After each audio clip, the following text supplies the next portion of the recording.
इनको बलात्कार के आरोप में सजा हो गई है, वो मंदिरों में जाके उनकी पूजा हो रही है। अगर आपको भरोसा नहीं तो कुछ दिन पहले का अखबार देख लो।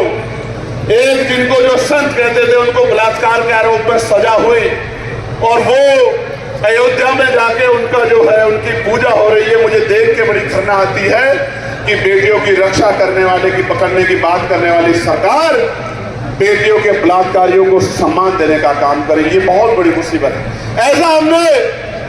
ऐसा हमने कहीं और भी देखा था। शेरवाज भाई को याद होगा, हमने गुजरात में भी साहबानों को इसमें देखा, जिन्होंने साहबानों के साथ जुड़ जाते अत्याचार किया, उसकी अस्मत को लूटने का काम किया। उनके गले में मालाएं पहनाने का काम इस भारतीय जनता पार्टी की सरकार ने किया। इनके लोगों ने किया। ये है इनका चरित्र। इसलिए मैं आपको कहना चाहता हूं मेरे लोगों, आज नहीं तो कल, चाहे लुट पिट के, चाहे रो धो के, तब मेरी बात को मान लेना, या फिर आने वाले 7, 8, 9 महीने के लिए मेरी बात को मान के संघर्ष कर लो। एक रास्ता चुन लो। आपकी किस्मत, आपका जीवन, आपका भविष्य आपके हाथों में, किसी और के हाथों में नहीं।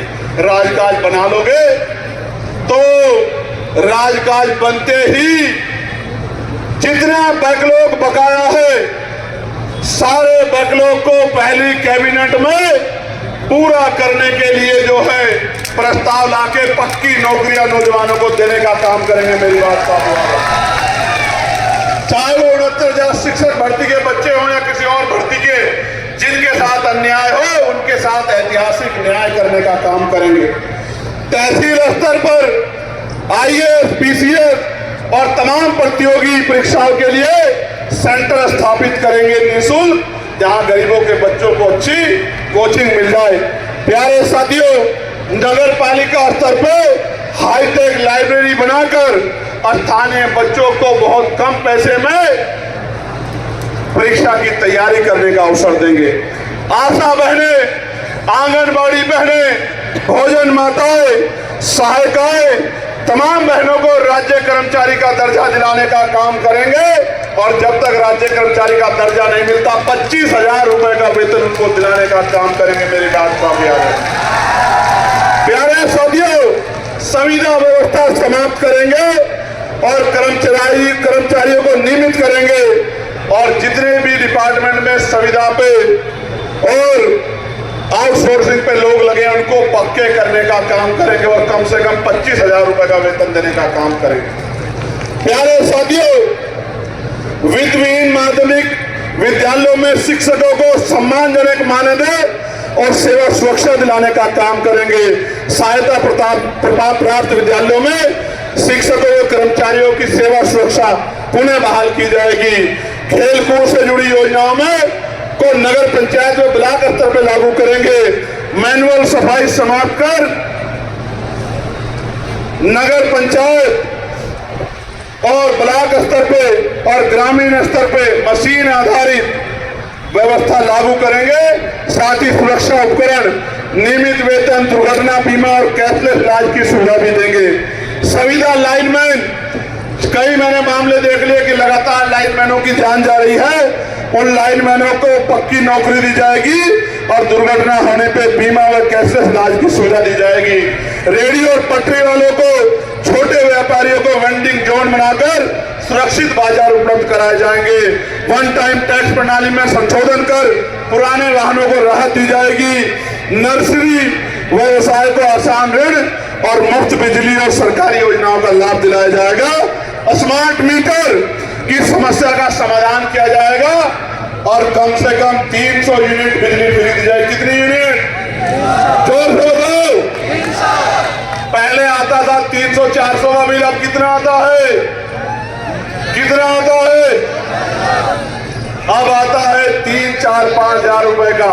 जैसे उत्तर प्रदेश में बिजली सोने के तारों में आ रही हो, पुराना बिजली का बिल माफ किया जाएगा और बिजली का रेट हाफ किया जाएगा। मेरी बात को आप याद रखना।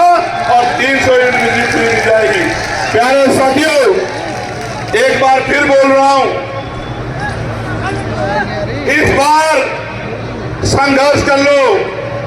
इस बार संघर्ष कर लो तो अगले साल जब बाबा साहब अम्बेडकर की जयंती आएगी, आपके मसीहा की जयंती आएगी तो बहुत सम्मान से, परमिशन के लिए कहीं भटकना नहीं पड़ेगा, बहुत सम्मान से मनाने का मौका मिलेगा अगर आपने अब आने वाले 9 महीने संघर्ष कर लिया। लिख के रख लो, अगले 5 साल में जो मैंने बात कही है पॉइंट टू पॉइंट चेक कर लेना, एक एक बात पूरी करेंगे। और ये जो समस्या है अभी आपके यहाँ जंगली जानवरों की, इसको पूर्णतया खत्म कराने का काम करेंगे।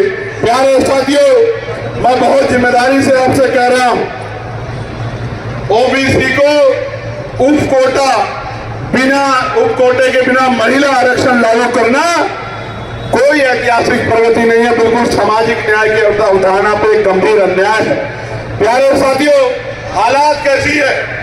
हालात ऐसी है कि चंद्रशेखर सरोज को दिन में पीटा और रात को उसके घर में आग लगा दी, और आरोपी खुलेआम घूम रहे हैं, कोई पूछने वाला नहीं है। फतेहपुर सीकरी में हजरत सलीम चिश्ती की दरगाह पर उर्स के दौरान गंदगी फैली हुई है और कोई पूछने वाला नहीं है। शाहजहांपुर जिले में पुआया थाने में हमारे पाल समाज के बुजुर्ग को जातिवादियों द्वारा अमानवीय व्यवहार करके मुर्गा बना के अपमानित किया गया। और पीलीभीत में मूसेपुर पंचायत में जयसिंह जो गोरक्षण केंद्र में 2 दिन तक पशुओं के साथ तड़पा कर मार दिया गया। कोई कहने वाला नहीं है। जो सरकार कहती है गोरक्षकों की सरकार है, यही पीलीभीत में कई गोवंश मर गए हैं, कोई पूछने वाला नहीं है। ये बात मैं आपको इसलिए बता रहा हूं मेरे लोगों, आप अखबार उठा के देखना, आपको पूरे प्रदेश में 100 ऐसी घटनाएं मिलेगी। यहां मार दिया, यहां जला दिया, यहां सता दिया, यहां रेप हो गया, हत्या होगी। इस सरकार में कोई गरीब, दलित, पिछड़ा, मुसलमान आराम से नहीं जी पाता। मैं मुस्लिम भाइयों को भी कहना चाहता हूं, आपने सबको आजमा के देखा, सबको ताकत दी है। कहीं बुलडोजर चल रहा है, कहीं इनकाउंटर हो रहा है, और बीजेपी के एक विधायक ही कह रहे थे, मैं एक इंटरव्यू में सुन रहा था, देवेंद्र सिंह जी, वो कह रहे थे 90% इनकाउंटर झूठे करवा रही है सरकार और अधिकारी अपने नेताओं को खुश करने के लिए करवा रहे हैं। मैं आपको बताना चाहता हूं, ये गुंडागर्दी की सरकार का इलाज ये नीले झंडे वाले ही करेंगे, मेरी बात को। आज मस्जिदों पे, मदरसों पे, खानकाहों पे जिस तरह का हमला हो रहा है, धार्मिक आजादी को जिस तरह कुचला जा रहा है, ये सब आपके और मेरे सामने है। कोई कहने वाला, कोई सुनने वाला नहीं है। कोई आवाज उठाता है, आपके नेता आजम खान देखो जेल में सड़ रहे हैं, आपके और नेताओं का क्या हाल किया है। ये अपने नेताओं की रक्षा नहीं कर सकते, आपकी मेरी रक्षा क्या करेंगे? इसलिए मैं आपको भी कहना चाहता हूं, डर कर वोट मत करो, अपनी हिस्सेदारी के साथ वोट करो, स्वाभिमान सम्मान के साथ वोट करो। आजाद समाज पार्टी का दामन थानो और स्वाभिमान सम्मान के साथ अपने वोट के अधिकार के साथ आगे बढ़ो। अगर आप डर कर वोट करोगे तो वही मिलेगा जो मिलता है। फिर मत कहना कि आओ चंद्रशेखर भाई हमें बचा लो, बचा लो, बचा लो। क्यों? क्योंकि और तो कोई आपकी बात को सुनने वाला नहीं। आप चेक करके देखो, मैं आपसे कह रहा हूं, अल्पसंख्यक आयोग ने पिछले 11 साल में एक भी रिपोर्ट पेश नहीं की, एक भी रिपोर्ट। और इतने नेता, किसी ने सवाल नहीं किया कि फिर ये आयोग कर क्या रहा है। अगर ये एक भी रिपोर्ट पेश नहीं कर रहा, फिर ये नेता कर क्या रहे, फिर ये आयोग कर क्या रहा है।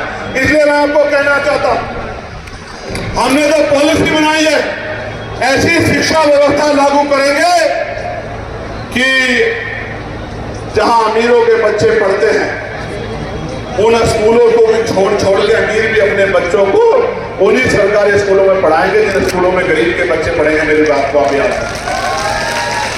ऐसी हेल्थ पॉलिसी लागू करेंगे कि इलाज की और पैसे की कमी कारण